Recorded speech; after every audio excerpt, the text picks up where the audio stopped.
guys, it's Dylan again, back, this time with a buddy Matt, and this week we're going to talk about suspension on the truck. So far we've got the rear hubs all built here. The hub itself is out of a Dodge Caravan. I found it has the correct spline and everything that I need to go to the Porsche 930 axles to go to the trans. I have all the uprights built to the spread that I wanted on the uppers and lowers. I designed the lower A-arms, the upper A-arms, my push rod mounts, so I wanted them. I have my toe links done. So the A-arms mount to these plates we burned out. We made them out of 3/16 steel. We drew them in AutoCAD. Dylan's got his own plasma table, built it himself. And we drew them up. We knew the geometry we wanted. And we basically drew this tube and the frame rail and just some flowy lines to connect it. We knew where our mounting positions had to be. And also we tied in this cage that's going over the transaxle just to give it some rigidity. We added these 4-inch diameter holes for the 3-inch diameter exhaust that's going to be coming through. We're hoping the collector, the 6-to-1, lands right in front of this front plate. It'll come through, angle down, and then go out the back through the diffuser. So then, after we designed these upper plates here, as Matt talked about, we made the hoops that go across to tie the suspension together for the compression. But we decided that they needed to serve more purpose than just that. So we made these tubes that go across here, and we coped the mounts for the rockers actually in through them so that they're in the strongest plane that they can be, and then actually make a plate that braces them so they can't twist or anything. But the only problem with this whole lower cage and how it's designed is the motor and trans can't come out through the top anymore. So I bought a whole bunch of these tubing splices, and I'm gonna have to put 8 of them in here on each side of this hoop, and then these pieces here will come out as their own separate piece in order for this one to be able to slide back and out. But it'll make it a whole lot easier to get the motor and trans out as one piece instead of breaking them like some cars do. Then after we got all that done, we decided to add these bars here to help take the load off of this from this one deflecting across the back. This is a pretty intricate piece to make here with a slight bend and this being on a slight angle of a cope. But the hardest part was up here. This is a 15-degree cope. So it's pretty long. It's about 7 inches long. And now we'll show you how we did that cope. All right, so to get the copes, we used the JD squared notch master. It's super easy to use. You clamp your tube in, set the depth, set your angle, make sure you have the right hole saw in for whatever size you're coping into, and then you just let her rip.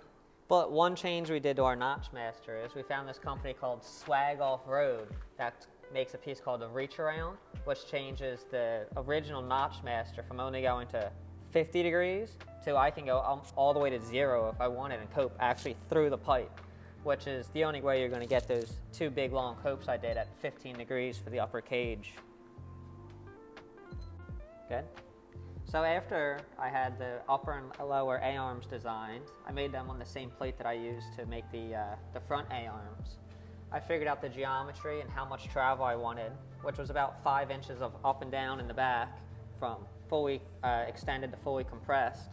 So we figured out the ratio of how much this rod moved on the angle that I wanted. And I bought these shocks here. They're actually the front and rear shocks are both out of a Lotus Exige because I wanted a 3-way adjustable just for the race car look. They also have big remote reservoirs that I'm planning on mounting like up in here on some billet clamps. But after we figured out the ratios of the movements that I needed, I designed these rockers here that use dual needle bearings in them to take the radial and thrust loads. So I also then had to machine all the shafts and harden races and everything to hold these.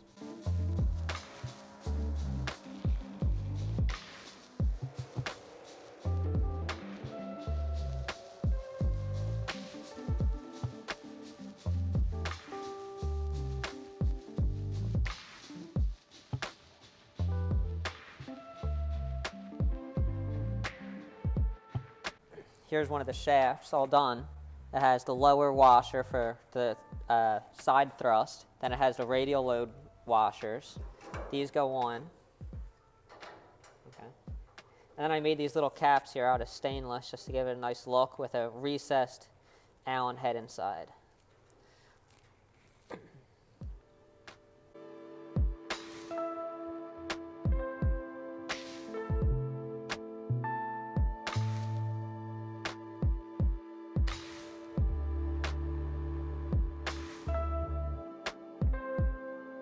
Okay, so the next project was the rear brakes.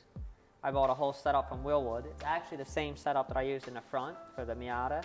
I just figured I'd be able to retrofit it enough to make it work back here, but now it's the same brakes all the way around on the whole vehicle. So I've had some issues with it so far. Like, this is the mounting bracket for the brakes. Well, this inner area actually hit the rear hub.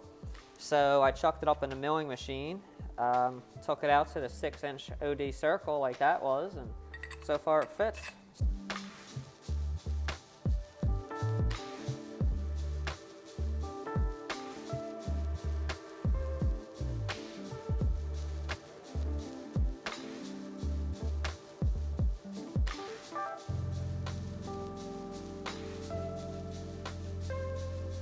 Slides onto here. And the next step is we're going to design some tabs back here that go onto the hub, hold the brakes, and we're going to give you guys a quick rundown on how we do AutoCAD and all that, and show you a quick video of the plasma cutter cutting, and go from there.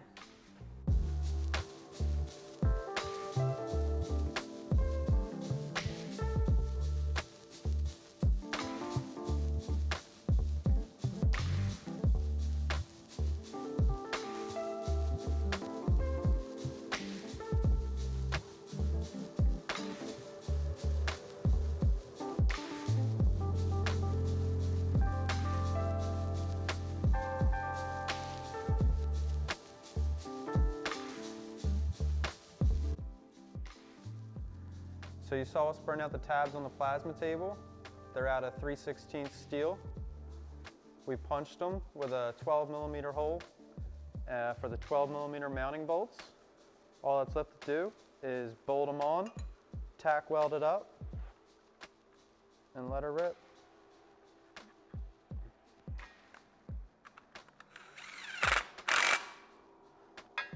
You can see how we got the fit up real nice and tight so there's no gaps. So we got to fill with the weld.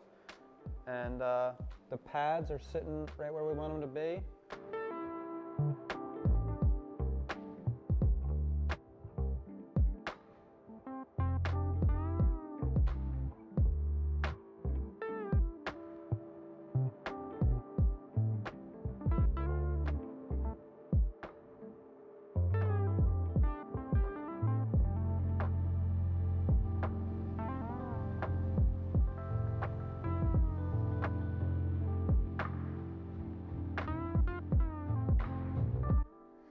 So today we're going to start mounting the seats.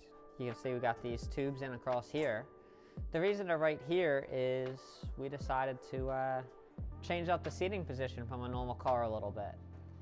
Since the firewall to the seats, this cab is actually a lot smaller than it looks. You just weren't going to fit in it. So I cut the whole center of the firewall out here, and I'm actually moving the whole thing forward about 6 inches, maybe 7, we're not sure yet. Just gonna do some trial and error runs on it. But the driver is gonna sit dead center in the car now.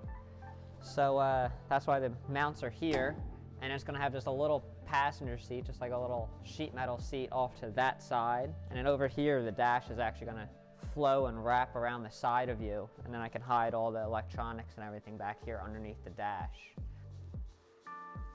So this is the Brom seat that we're going to be using in the truck. We made these little adapters to make them easier to mount once they're in place. So basically we took a piece of 1 by 1.5 inch tube, 1/8 wall, and we milled the slot in it, and then we drilled holes on the opposite side so we could plug weld it right to the stock slider that's on it. Then we mitered the ends and put mounting holes in it so that it's real easy just to slip the bolt in and bolt it down into the truck. So now we're going to lay them out and match drill it.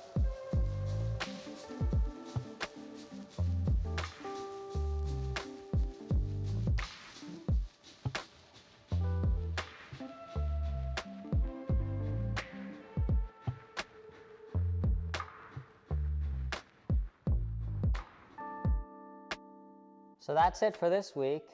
Thanks for watching, and Please like and subscribe.